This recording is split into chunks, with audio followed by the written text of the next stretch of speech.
1,00,000 కోట్లతోటి కట్టిన కాళేశ్వరం స్కాము, 80,000 కోట్ల అప్పైన కరెంటు ఒప్పందాల స్కాము, ఇప్పటికే 1,000 కోట్ల స్కామ్ అని తేలిన గొర్రెల పథకం, ఫోన్ ట్యాపింగ్ కేసులో అరెస్టులు జోరుగా నడుస్తున్నాయల్లా. ఇంకో భాగవతం బయటకు వచ్చిందబ్బా. వెనకాల లీడర్లు ఉన్నారో లేదో తెలియలే గాని పెద్ద ఆఫీసర్లు అయితే ఉన్నారు. ఇదే మాట అసెంబ్లీలో చెప్పినాక గలను పక్క అరెస్ట్ చేస్తారట. ఊకునే ముచ్చట లేదట. ఇంతకు ఏం కేసో చెప్పలే కదా. ఏమో అనుకున్నాం, సోమేష్ కుమార్ సార్ మంచి పనివంతుడే. 1000 కోట్ల స్కామ్ కథ నడిపిండట. మళ్ళా అప్పట్లో సార్ సర్కార్ పెద్ద ఆఫీసర్ గుండంగా జీఎస్టీ వసూలు చేసే పన్నుల శాఖ సుధా చూస్తుండే.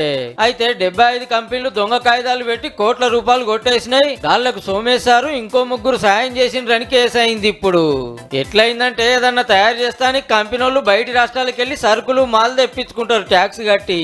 ఇక వస్తువు తయారు చేసి మార్కెట్లకు పంపి అమ్మేటప్పుడు కస్టమర్లకు పన్ను పడుతుంది. అయితే ఫస్ట్ కట్టిన ట్యాక్స్ ను మళ్ళా వాపస్ తీసుకోవచ్చు కంపెనీలు.